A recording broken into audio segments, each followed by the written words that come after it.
명상으로 읽는 성경, 성경 명상 여행, 제2장 하느님의 구원 계획, 3. 누구를 위한 삶인가?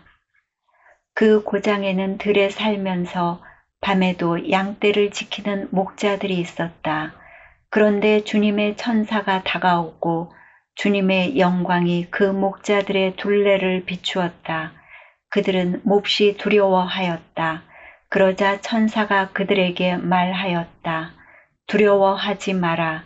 보라, 나는 온 백성에게 큰 기쁨이 될 소식을 너희에게 전한다. 오늘 너희를 위하여 다윗 고을에서 구원자가 태어나셨으니 주 그리스도이시다. 너희는 포대기에 쌓여 구유에 누워있는 아기를 보게 될 터인데 그것이 너희를 위한 표징이다. 그때 갑자기 그 천사 곁에 수많은 하늘의 군대가 나타나 하느님을 이렇게 찬미하였다. 지극히 높은 곳에는 하느님께 영광, 땅에서는 그분 마음에 드는 사람들에게 평화. 천사들이 하늘로 떠나가자 목자들은 서로 말하였다. 베들레헴으로 가서 주님께서 우리에게 알려주신 그 일, 그곳에서 일어난 일을 봅시다. 그리고 서둘러 가서 마리아와 요셉과 구유에 누운 아기를 찾아냈다. 목자들은 아기를 보고 나서 그 아기에 관하여 들은 말을 알려주었다. 그것을 들은 이들은 모두 목자들이 자기들에게 전한 말에 놀라워하였다. 그러나 마리아는 이 모든 일을 마음속에 간직하고 곰곰이 되새겼다. 목자들은 천사가 자기들에게 말한 대로 듣고 본 모든 것에 대하여 하느님을 찬양하고 찬미하며 돌아갔다. 1단계 여행, 묵상. 오늘 복음의 분위기는 언뜻 보면 참으로 목가적인 분위기입니다만 들여다보면 의구심이 일어나는 부분이 없지 않습니다.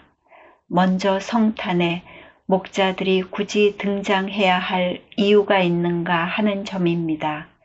게다가 베들레헴 들 밖의 몇 안 되는 목자를 위해 하늘나라의 수많은 군대까지 동원됩니다. 이것은 시샘말로 하면 그들이 VIP라는 것이지요. 마치 성탄 사건에 태어난 아기와 목자가 공동 주인공처럼 다뤄지고 있는 것입니다. 여기에 무슨 뜻이 숨겨져 있는 것일까요? 목자들은 소위 이스라엘 사람들이 저주의 상징적 언어처럼 사용하는 바깥 어두운 곳에서 거주하며 짐승들 틈에 끼어 잠을 청해야 했던 사람들입니다.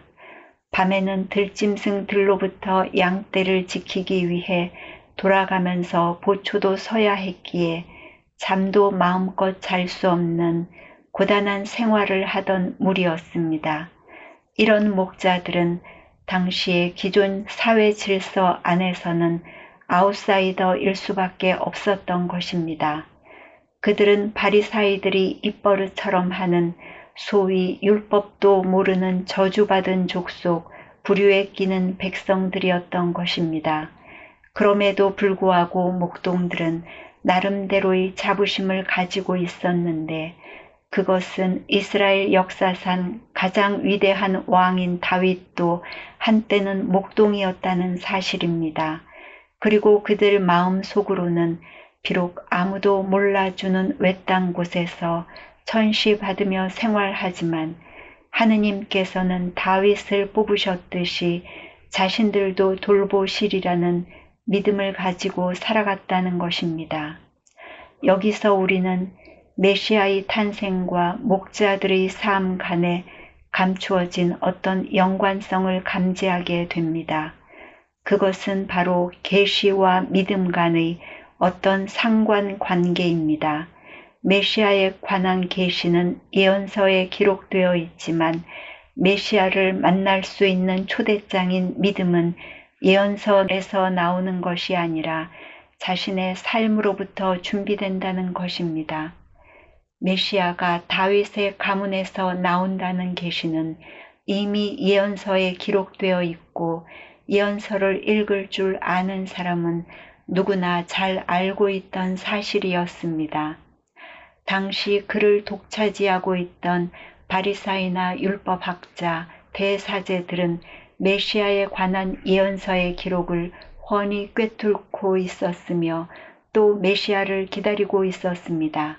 그러나 정작 그들에게는 믿음이 없었습니다. 그래서 메시아가 그들 눈앞에 나타났지만 그들은 그를 알아보지 못했던 것입니다.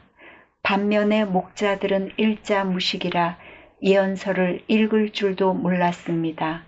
그러나 그들에게는 삶에서 우러나오는 단순한 믿음이 있었던 것입니다. 어느 날 밤에 목자들이 있는 들에 천사가 나타납니다. 그리고 그 천사는 오늘 밤 너희의 구세주가 다윗의 고을에 나시는데 그분이 바로 주님이신 그리스도시다 라고 말합니다. 여기서 우리는 너희의 구세주란 말에 주목할 필요가 있습니다. 흔히 구세주라고 하면 구약에 기록된 메시아를 연상합니다. 그리고 메시아를 만나기 위해 예언서로 달려갑니다. 그런데 정말 배운 것도 없는 백성들의 구세주 역사는 그렇게 시작되지 않는다는 것입니다. 그들은 예언서의 기록을 듣고 메시아를 기다린 것이 아니라 추위와 배고픔에 시달리고 불안과 공포 속에 밤을 지새우면서 메시아를 갈망했다는 것입니다.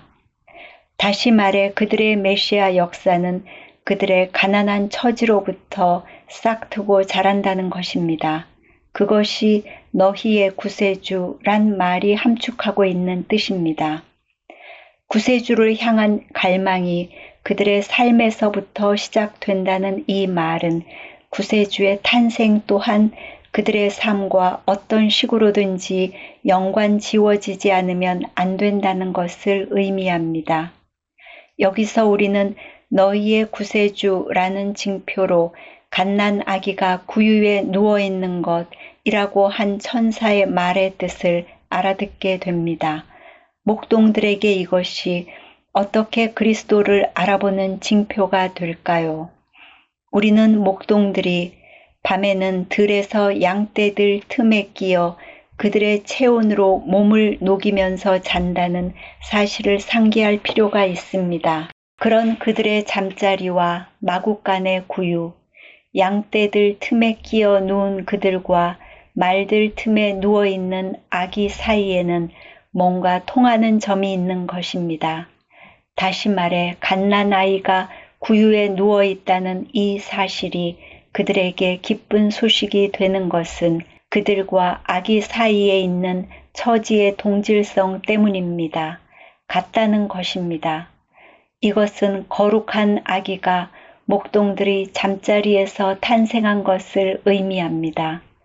이렇게 해서 그들의 구세주는 그들의 삶 속에 내려왔으며 그들의 삶이 구원된 것입니다.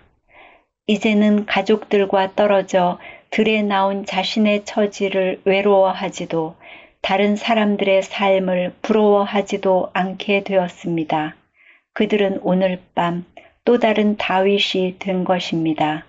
그리고 그들에게 새로운 삶이 기다리고 있는 것입니다.